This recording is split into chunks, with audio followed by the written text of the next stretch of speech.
Case 623 by Danny Yu. Chapter 2. This was a bad idea from the start, Zola. A serious misuse of our resources. The acid is a weapon, not this. A glimmer of distaste caused his features.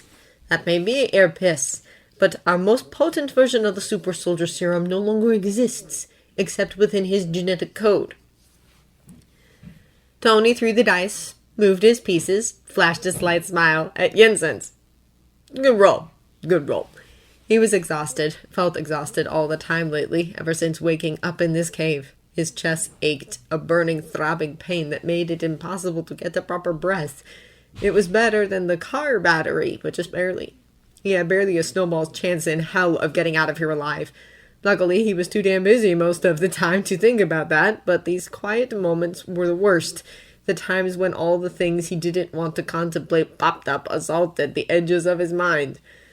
Jensen picked up the dice, shook them in the palm of his hand, and Tony, needed out of his own mind, needed something more than just the game and the quiet, mindless commentary to keep himself occupied.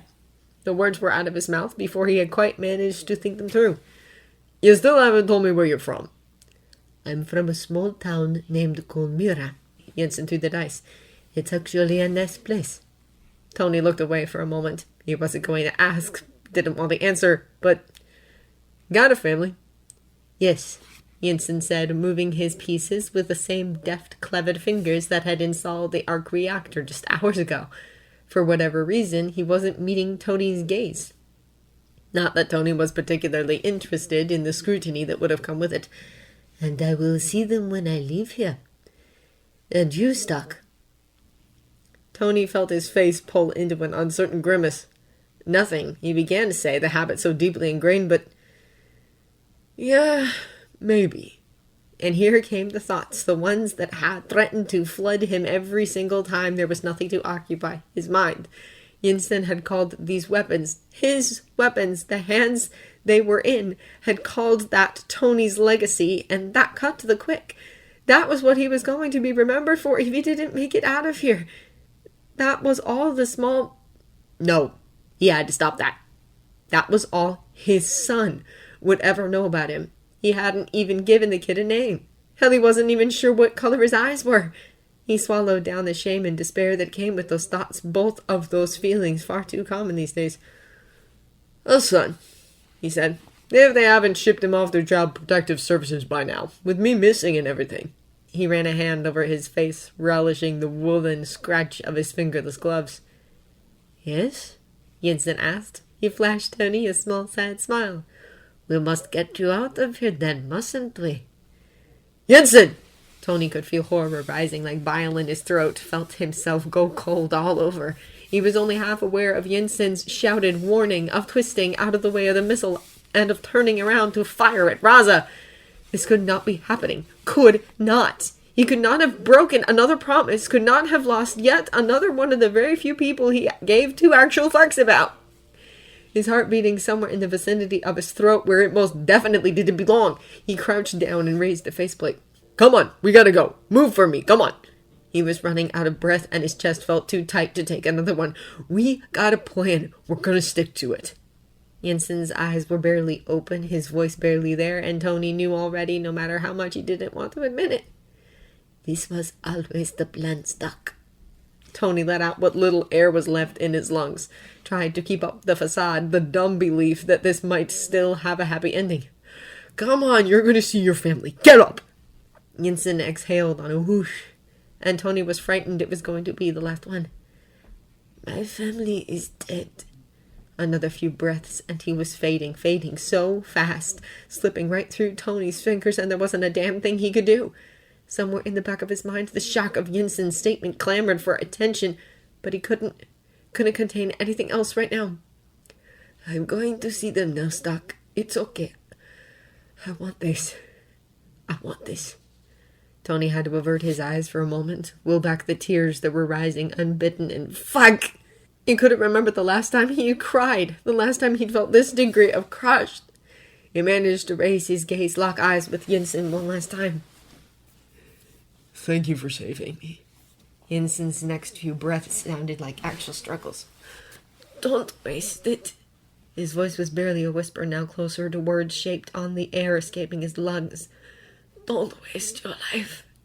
He was gasping then for a second or two, and then it was over, and Tony heard the meaning of those few words loud and painfully clear.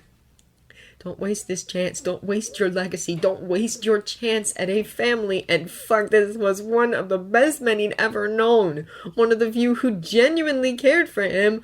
One of the less than a handful of people in his whole life he would have called a true friend. And he was gone just like that, gone to save Tony, to give him this chance, and those absolute bastards had killed him!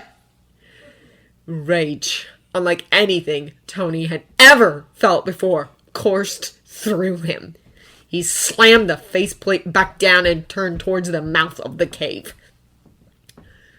Tony had never in his life felt relief like he did when he heard the choppers passing over his head, and he was calling for them, waving his arm, and he wasn't sure if he was laughing or crying. Felt like he could take another flight even without the suit, and maybe this time he wouldn't even crash.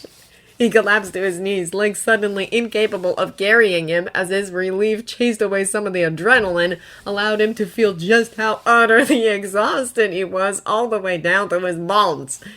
Then, seemingly between one blink of his eyes and the next, the choppers had touched down, and the airmen were running towards him. Tony felt his eyes drop shut at the sight of Rhodey amongst them, let out a breath, and sucked in another more freely than he thought he had for the past 3 months. "How was the fun be?" Rhodey asked, and Tony couldn't help but grin. It was that or bawl his eyes out, and he was not quite down with that. A strong, solid hand shuttled on his shoulder, squeezed, and it was all Tony could do not to collapse against it. "Next time, you ride with me, okay?" And then Rhodey was crouching in front of him, pulling him against his front, and Tony keeled forward into his hold, allowed himself just a moment to dig his face into his best friend's chest. Allowed himself to just revel in the fact that he was safe. He was free. Was going home. "Smoking on pots lately?" Tony asked, cutting into Rhodey's rapid-fire questions about where he'd been held and what had happened. There'd be debriefing soon enough, he suspected, and sure, he'd tell Rhodey. Right now, that just wasn't anywhere near the top of the list of stuff he cared about. He bit back a wince as the vibrations of the chopper jostled every single place he'd injured in the crash. Now that the adrenaline was mostly gone, he could feel every tiny ache and pain, and it was all he could do to keep himself thinking clearly. Rhodey blinked, leaned back a bit in his seat. "Almost daily," he said finally. "She's doing all right? Keeping herself busy? Man, you worried her, though. You worried all of us." Tony tried to smile, but couldn't quite get his mouth to follow that order. "And, He let out a breath, and suddenly the weight of the arc reactor was terrible, nearly insurmountable, until it was all he could do to inhale around it. He stopped. Swallowed. Made sure to keep his voice lowered so the other airmen wouldn't overhear. "My kid. Did Child Protective Services take him? Is he still there?" Rhodey's eyes widened, and then his face tucked into a wide grin. "Really? Really?" He reached out, squeezed Tony's shoulder. "Congratulations, Tony. Pepper said you'd come around eventually, but He shook his head, grin growing wider. "I'm happy for you." "Really? When are you going to call him?" His grin grew crooked. "And may I remind you that you once promised you'd name your firstborn after me?" Tony snorted, but felt another wave of relief surging over him. If Rhodey was talking about it like this, then there was no way in hell his son was out of his reach. "I was a bit drunk at the time." Rhodey rolled his eyes. "You were about 5 seconds ahead for passing out." "Literally. You passed out 5 seconds later." Tony took as deep a breath as he was able, felt his lips tuck into a grin without him even having to think about it. A, that was a great spring break. B, I have some of my best ideas when I'm drunk. Rhodey blinked. "Really? You're going to name him James?" Tony began to shrug, then cut the motion off halfway through when a stab of pain went through him. Something was definitely wrong with that shoulder. "James Edwin, I was thinking. On one condition, he's going to need an actual responsible adult for a godfather." Rhodey let out a stunned-sounding laugh. "Sold!" Tony could barely catch a proper breath as they came in for the landing. So close to home now, so damn close to seeing his son again, to finally looking at him, finding out what color eyes he actually had, learn all the little features that meant Tony would be able to make him out in a crowd of babies. So close to being able to fix his mistake, make a better legacy, turn the Stark name into something Jamie could be proud of someday. His whole body was thrumming with barely suppressed energy, and the moment they sat down, he knew he wasn't going to have the patience to let Rhodey wheel him out on that stupid chair the doctors back at the base had insisted on. Carefully, he pulled himself back to his feet, grimaced, and gratefully accepted Rhodey's help when he swayed on his feet. Then, all too slowly, the back began to open. As the airstrip and Potts and Happy came into view, Tony let out the breath he hadn't realized he'd been holding. He was home. He was home! And he wanted to run out there to... He didn't even know! Not that it mattered. He was still too banged up to run, needed Rhodey's careful support, physical and verbal, to even stay on his feet as they made their slow way out of the plane. Off to the side, Tony could see the ambulance, but no, hell no, he didn't have time for that. The doctors back at the base had already taken up too damn much of his time. He had things to do, had a son to see. He wasn't going to let himself be delayed by poking, prating vampires. Are you kidding me with this? Get rid of it. Another step, and he had enough balance to let go of Rhodey's hand, made the rest of the walk under his own power. Potts was smiling. No, not Potts. According to Rhodey, she'd played a huge part in taking care of Jamie while he was gone, had fought viciously for Tony's parental rights. Screw employer-employee protocols. She deserved to be Pepper.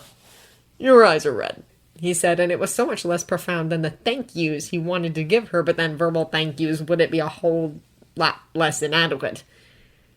A few tears for your long-lost. She flashed him the tiniest of smile. Tears of joy, she said. I hate babysitting almost as much as I hate job hunting. Tony tried to smile, but it probably came out as more of a grimace. His throat was uncomfortably tight. Yeah, babysitting gig's over. Take us to the hospital, please, Happy, Pepper said the moment they were all in the car with the door shut. Tony was not at all sure what to make of the sudden frosty vibe coming off her. No, Tony said. No! Pepper turned to him incredulous and still weirdly standoffish. Tony, you have to go to the hospital!